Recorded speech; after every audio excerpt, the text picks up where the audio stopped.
Halo Sobat Sehat, kembali lagi ke Maisha Podcast. Kali ini saya ditemenin sama narasumber kita, Pak Rokim ya.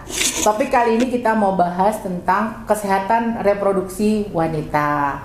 Pak Rokim, kadang banyak tuh Sobat Sehat yang menganggap tema ini kayaknya masih tabu gitu ya. Tetapi ini penting banget untuk kita kupas tuntas dan kita bahas.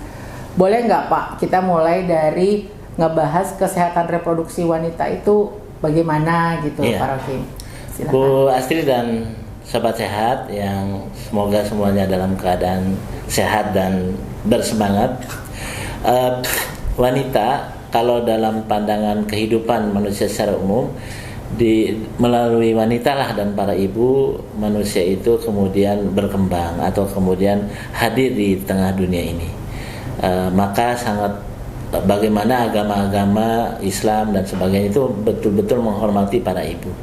Artinya kalau tidak dari ibu, dari mana lagi manusia itu lahir untuk memakmurkan dunia ini. Di antara yang lahir itu ada yang menjadi ilmuwan, ada yang menjadi teknokrat, politisi dan sebagainya. Ketika kita membahas tentang kesehatan reproduksi wanita, kita tidak sedang membahas ANSI hanya untuk si wanita, tapi sedang membahas tentang eksistensi manusia di bumi ini, yang kemudian dengan wanita yang sehat, melahirkan anak yang sehat, paling tidak modal awal untuk lahirnya generasi yang berkualitas, berkemampuan tinggi itu sudah kita wujudkan. Karena itu membahas kesehatan wanita jangan hanya sekedar si wanita saja yang bertanya. Mungkin para bapak atau para suami juga perlu menyimak untuk urusan ini, sehingga kemudian dia bisa melahirkan atau kemudian bisa membersamai, untuk orang tua ya, bapak bisa membersamai putri-putri mereka sehingga menjadi putri-putri yang sehat. Untuk suami juga bisa membersamai istri-istri mereka untuk juga melahirkan generasi yang sehat. Ini yang pertama. Kenapa ini saya sampaikan? Karena kadang-kadang kalau kita tidak melihat eksistensi manusia di bumi untuk memakmurkan bumi, ya hanya melihat wanita sebagai objek, bukan sebagai subjek dari sebuah peradaban atau sebuah bangsa atau sebuah komunitas manusia gitu, yang harus betul-betul dihormati, dijaga dan betul-betul dikondisikan agar berada dalam kebaikan. Karena itu bahasan mengenai kesehatan wanita ini banyak. Pertama, kita mengetahui dalam siklus wanita menjadi siap secara reproduksi itu memang sejak usia yang lebih cepat daripada laki-laki. Betul. Ya, ada yang 9 tahun sudah datang bulan, ada yang ke 10 dan sebagainya. Artinya mereka lebih siap lebih dulu tubuhnya untuk bisa melahirkan generasi yang baru. Yang kedua, juga dia harus matang bukan hanya secara fisik tapi juga pengetahuan. Bagaimana mendidik anak, bagaimana kemudian juga melayani suami dan seterusnya. Yang ketiga, dia juga harus betul-betul mengetahui apa saja yang memungkinkan melahirkan generasi yang baik. Jadi ini yang kedua tentang kesehatan reproduksi wanita. Sekarang kita lebih fokus kepada yang ke tubuhnya. Jadi mulai perkembangan hormonal, kemudian dia juga datang bulan dan sebagainya, moodnya juga ya, dan sebagainya, seperti emosi, itu, ya emosi PMS, dan sebagainya. Ini yang kemudian kita coba kita kupas tuntas ya. Pertama, bahwa si wanita ini ya dia dalam kehidupan itu harus nyaman ya, tentu tidak ada dalam ancaman, kemudian juga tidak ada dalam kekhawatiran. Yang kedua, dia juga mendapatkan akses kepada produk-produk yang menyehatkan baginya. Jadi dan dihalangi terhadap produk-produk yang membahayakan. Sekarang ini kan sedang berkembang ya. Saya kalau pergi suatu waktu ya, beberapa waktu lalu saya pergi ke Arab Saudi gitu, di Riyadh, di sana berkembang less sugar, banyak minuman yang tidak ada gulanya dan sebagainya. Kemudian tapi memang kalau pergi ke negeri kita ya bebas gula, maksudnya banyak minuman yang mengandung gula dikonsumsi oleh anak-anak perempuan kita. Kemudian kita saksikan juga di negara-negara lain sudah membatasi. Ini juga bagian dari upaya agar lahir atau agar hadir generasi atau kaum wanita yang sehat secara fisik gitu. Nah kemudian juga bagaimana mereka diberikan akses ya. Kalau dulu mungkin masih ada sekarang ya, zaman Prabowo. Saya mengenalnya di zaman pemerintahan Bapak Soeharto itu kan kita posyandu itu ada makanan tambahan buat ibu hamil menyusui. Ya sekarang mungkin ada MBG dan seterusnya.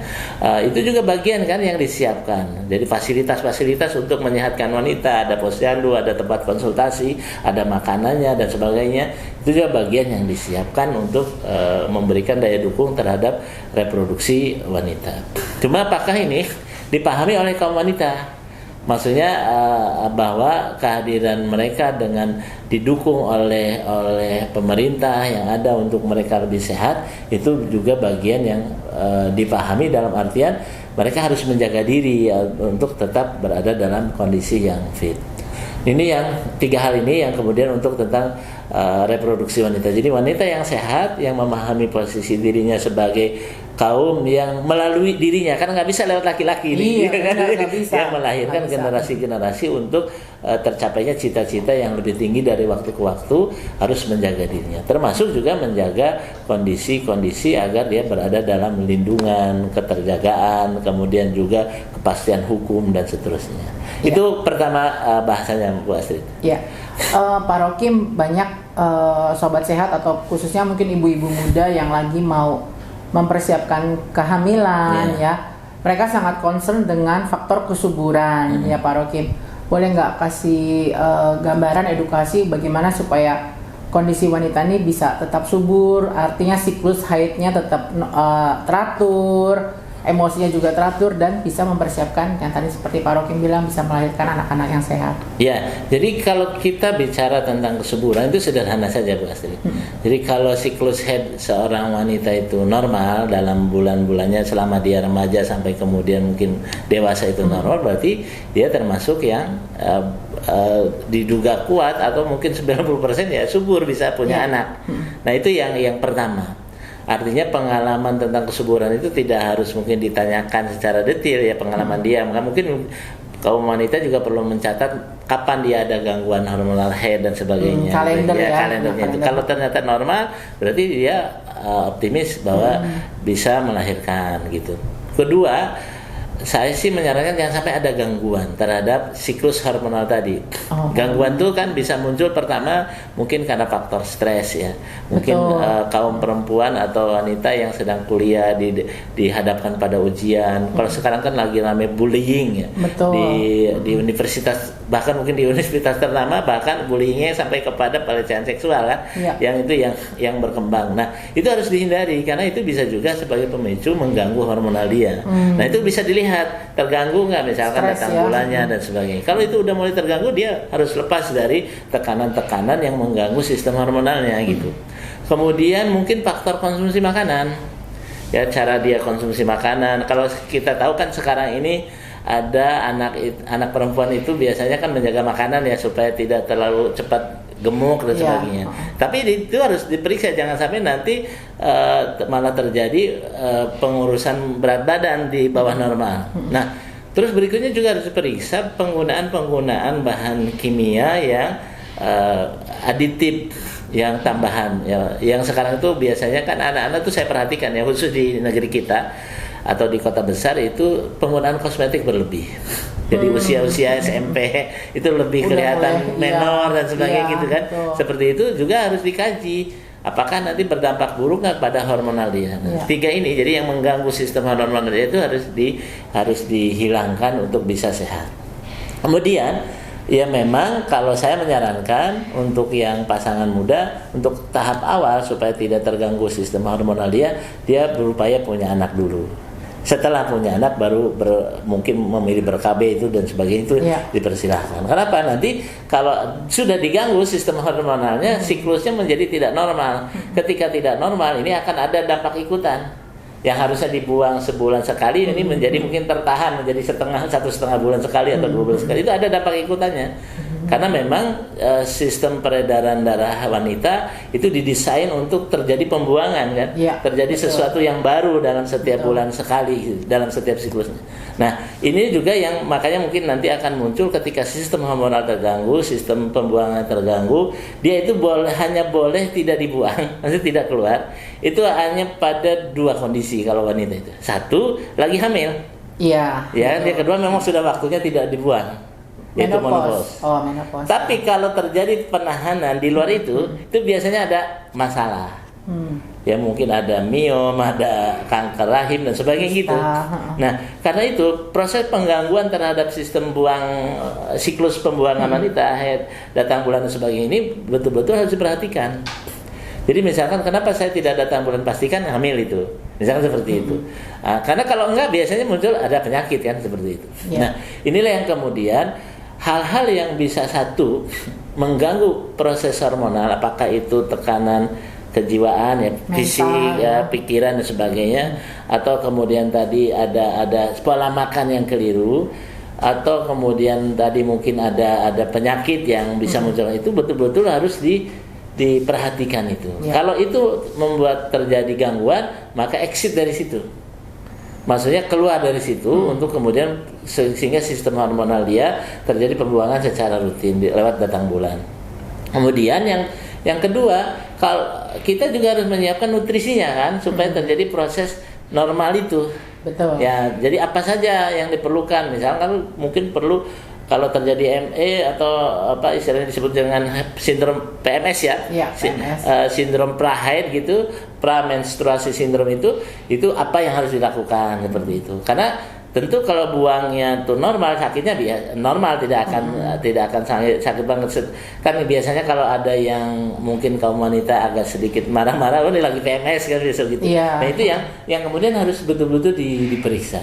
Nah, berbicara ini tentu keterbukaan ya kaum wanita terhadap si istri terhadap suaminya, atau mungkin anak perempuan terhadap ibunya, terhadap bapaknya ini penting. Jadi dalam hal menjaga kesehatan reproduksi wanita itu memang komunikasi antara keluarga dekat itu jangan tadi. Jadi kalau kita bicara ini tidak tabu, ini kita sedang membicarakan bagaimana kebaikan kaum wanita gitu kan, seperti itu. Nah, itu harus ada komunikasi. Maka saya sendiri punya anak perempuan ya yang sedang udah remaja lah begitu. Itu kadang-kadang dalam tanda petik saya menjadi seperti pacar dia. Itu seperti itu, kita tanya dia, mungkin kita sampaikan apresiasi. Jadi jangan sampai anak-anak perempuan kita nyari sugar daddy. Iya, karena ada kekurangan perhatian dari orang tua kan gitu. Nah, karena si orang tua ini yang paham tumbuh kembang anak kan, dari awal dia bayi, diasuhnya, dimandikannya, terus kan seperti itu. Nah, dengan mengetahui seperti itu, maka hal-hal yang tadi mungkin ada gangguan hormonal itu bisa dicegah sejak dini. Karena kita tahu kenapa kamu sekarang kok datang bulannya telat, misalnya seperti itu. Oh, aku makan ini, misalnya aku minum ini, aku banyak makan ini dan sebagainya. Itu bisa kita kurangi. Nah, jadi menurut saya kesehatan reproduksi wanita itu berawal dari normalisasinya ini. Ketika ini mulai tidak normal, biasanya akan berdampak kepada yang tadi. Nah, karena itu mungkin tadi saya menyarankan pada saat kita belum memiliki anak, jangan ada gangguan terhadap sistem hormonal dia yang rutin bagus itu.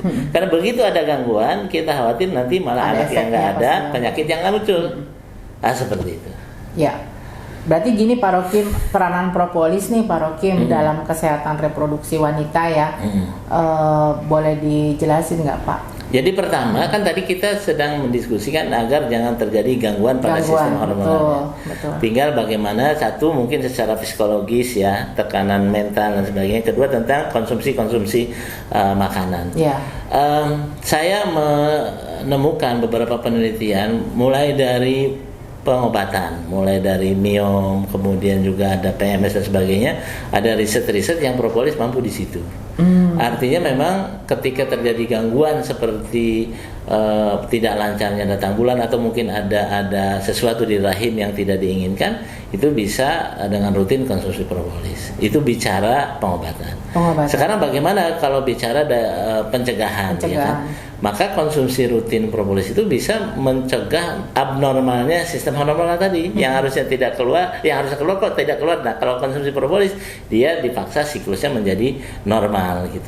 Kemudian juga berbicara tentang kelengkapan nutrisi untuk sistem istilah reproduksi tadi. Jadi ketika dia itu si wanita mungkin terjadi kehamilan ya dengan rutin konsumsi propolis sebelum dia mengandung, itu akan terjadi kelengkapan nutrisi yang ada, sehingga kemudian bisa membantu terbentuknya sel-sel otak anak yang lebih baik ya daripada ketika tidak konsumsi propolis. Jadi 3 itu. Jadi mulai dari pencegahan, kelengkapan nutrisi sama pembersihan. Nah, sekarang bagaimana kalau seorang ibu yang bermasalah atau punya masalah? Jadi bisa start sebetulnya konsumsi propolis itu. Start dari pengobatan silakan. Iya. Ya, atau start dari keinginan punya anak silakan, atau lebih baik lagi start dari menjaga normalnya siklus datang bulan seorang wanita itu. Seperti itu. Nah, sekarang memang wanita ini punya kelebihan. Dia itu kalau dihitung paling banyak menggunakan bahan kimia sebetulnya, apalagi yang suka berhias. Tetapi karena punya sistem buang, dia tidak seperti laki-laki. Kalau laki-laki itu dia tidak punya sistem buang terhadap hormon. Paling yang kalau mau ada donor darah, ya kan gitu. Makanya kalau wanita masih datang bulan dia lebih kelihatan terjadi perubahan penggantian sel darahnya mungkin lebih fresh dan sebagainya. Nah, inilah yang kemudian kita sarankan, silakan kaum ibu untuk bisa menyiapkan propolis yang bisa dikonsumsi rutin, baik dalam keadaan mungkin sedang ada haid maupun tidak, atau kemudian sedang ada rencana punya keturunan. Ataupun tidak gitu. Nah, jadi fungsinya di situ lebih ke arah bagaimana penyiapan tubuh agar sistem hormonalnya normal, berjalan secara seperti biasa dari bulan ke bulan. Gitu ya.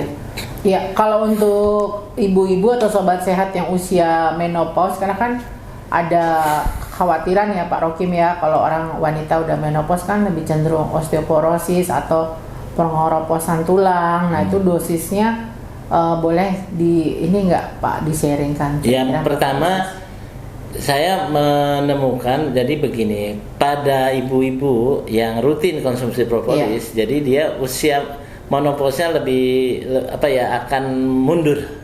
Betul. Jadi saya harusnya mungkin 50 ini bisa agak lebih gitu. Bisa. Nah, karena memang sistem hormonal jalan, memang ada kekhawatiran kalau gitu jadi subur terus dong misalnya gitu. Iya kan? Nah, itu tinggal dijaga aja ya. Artinya memang itu satu kelebihan bahwa kita memang memerlukan proses penggantian sel sebetulnya. Nah, yang kedua kalau memang betul-betul sudah menopause ya dan sebagainya. Jadi memang pengurangan ya massa tulang, massa otot dan sebagainya. Walaupun mungkin kita sekarang mungkin terasa badan kita gemuk, nanti kalau begitu tua ya akan kecil lagi gitu kan, akan berkurang lagi. Nah, itu mungkin tidak harus dikhawatirkan. Yang terpenting adalah bagaimana prosesnya berjalan normal, tidak drastis ya, tidak ada penyakit. Pada intinya ketika kita menopause, tubuh kita itu tetap sehat, maka prosesnya akan normal. Jadi mungkin ya konsumsi makanan akan biasa dan sebagainya. Cuma bagaimana supaya ini betul-betul terjadi normal itu. Nah, jadi tadi istilahnya memang ketika makin tua itu kan kekebalan juga berkurang, fungsi-fungsi yang berkurang, maka perlu daya dukung yang lebih. Cuma memang tubuh kita nggak bisa konsumsi makanan lebih banyak kalau sudah tua, itu ada batasannya. Makan nasi juga nggak bisa sebanyak waktu muda kan dan sebagainya. Maka itu kita sarankan ya konsumsi diantaranya propolis. Ya, jadi propolis itu ketika dikonsumsi kan tidak harus banyak, tapi membantu untuk sistem tubuh yang lebih baik. Seperti itu, Bu Astrid. Ya, luar biasa ya, makin seru aja ya Pak Rokim ya ngobrol tentang kesehatan reproduksi wanita. Tips dong Pak Rokim untuk sobat sehat, khususnya yang wanita-wanita ini, gimana untuk bisa mengelola stresnya, terus kesehatan reproduksi tetap baik gitu ya. Boleh di-spill nggak supaya tetap bisa berproduktif, manajemen stres gitu Pak Rokim? Yang saya sendiri banyak belajar ya dari istri saya berkaitan dengan pengelolaan terhadap anak. Jadi yang pertama berkaitan dengan tips itu, pertama itu kalau kita sudah mulai agak stres itu dan sebagainya, kita bisa melakukan proses healing ya gitu. Makanya kalau ibu kan mungkin yang biasa bekerja dari dapur sumur dan sebagainya mungkin perlu healing. Nah ini perlu dikomunikasikan ke pasangan kita. Pasangan ya. Nah healing itu kadang tidak perlu jauh ya. Yang penting keluar dari rumah, lihat taman yang hijau, mungkin sesekali muter-muter dan sebagainya. Kadang ketika di mana healing tuh ya mungkin bayangannya Singapura, bayangannya Bali Bali gitu dan ya. sebagainya. Sebetulnya nggak harus, karena artinya dia harus exit dari sesuatu yang menekan dia. Rutinitas ya Pak Ya, Rokim ya. jadi ketika mungkin memusuhi meja setrikaan atau memusuhi wastafel tempat cuci piring, dia harus jauh dulu dari situ. Nah itu kan disebutnya seperti itu healingnya. Nah ini perlu komunikasi, karena kalau nanti dipaksa lagi begitu bisa terjadi stres yang lebih berat. Kedua, para suami harus paham. Jadi kadang-kadang kan ya perlu suatu masa mungkin pekerjaan dia dihandle oleh suaminya dan seterusnya. Itu yang pertama, ada perlu healing untuk stres. Yang kedua, itu jangan membiarkan ketika sudah mulai ada stres itu tidak mengambil istirahat yang cukup. Ya untuk misalkan udah kelihatan pusing kan, jadi atau banyak pikiran. Nah saran saya dengan produk ya, kalau dengan produk itu pakai propolis misalkan, karena propolis itu bisa untuk insomnia ya. Jadi gini, aduh saya kayaknya udah nggak bisa tidur nih. Udah, karena dewasa kan nggak ada batas dosis, minum 10 tetes, 15 tetes gitu. Nah itu bisa dilakukan. Nah dengan cara begitu hormonal yang menenteramkan, ya, dopamin dan sebagainya itu bisa normal lagi, lalu kemudian dia bisa istirahat yang nyenyak. Terus yang berikutnya adalah setelah healing tadi, cuma catatan healingnya nggak perlu jauh ya, artinya keluar dari rutinitas yang memberatkan dia. Kemudian juga produk, kemudian juga menganggap sesuatu yang mungkin problem itu sesuatu yang menjadi jalan kebaikan bagi dia. Misalkan contoh ya, saya sering mengungkapkan begini, kita bisa keluar dari masalah dengan mengatasi masalah itu tadi, atau mengubah masalah itu menjadi sebagai sesuatu yang membahagiakan kita. Mungkin ada di antara para ibu yang mungkin tidak cocok dengan keluarganya atau dengan tetangganya, dia pusing, stres. Itu sebetulnya bisa diubah. Karena seseorang yang tidak cocok dengan kita tidak akan minta uang sama kita. Iya, betul. Iya kan? Yang musuhan sama kita nggak akan mungkin, ayo dong traktir gua, kan nggak mungkin karena musuhan. Jadi itu kita bisa siasati seperti itu. Jadi kita harus menggunakan pola pikir yang semua kejadian tadi itu harus jadi positif bagi kita. Positive vibes ya. Hasil seperti itu. Mungkin ada anak kita lagi yang nggak nurut, kita berpikir mungkin anak kita ini perlu ilmu yang baru, gua cari lagi di googling segala macam di AI, kita terapkan lagi seperti itu. Oh mungkin nanti begitu ada orang tua nyuruh datang, mungkin lagi kangen dan sebagainya, seperti itu. Nah ketika caranya seperti itu, artinya dia mengubah sesuatu yang menjadi tekanan itu menjadi sesuatu yang membahagiakan dia. Jadi saran saya tadi healing, kemudian propolis yang digunakan untuk bisa membantu kesehatan dia, mungkin rasa nyaman dia, tidur dia, kemudian ubah cara pandang dia terhadap suatu masalah menjadi bukan masalah. Nah dengan cara seperti itu mungkin kaum perempuan ya walaupun mungkin agak sedikit ini ya, kalau uang nggak ada tetap jadi masalah juga kan, tapi pada intinya tidak semua perkara-perkara yang hari-hari itu problem itu bisa dianggap sebagai problem. Nah gitu Mbak Astrid. Wow, luar biasa ya. Jadi kalau saya belajar dari Pak Rokim tadi, khususnya buat kaum wanita ya, selalu punya positive vibes ya. Walau di tengah masalah tetap ambil hikmahnya, ambil positifnya, karena semua mendatangkan kemudahan buat kita sih pada akhirnya. Makasih banyak nih Pak Rokim buat sharingnya. Jangan lupa ya Sobat Sehat, di subscribe, di like, di share juga, karena ini sangat bermanfaat informasinya. Sampai ketemu di podcast berikutnya. Dan sekali lagi jangan lupa konsumsi propolis, 3 tetes nyata nyehatin.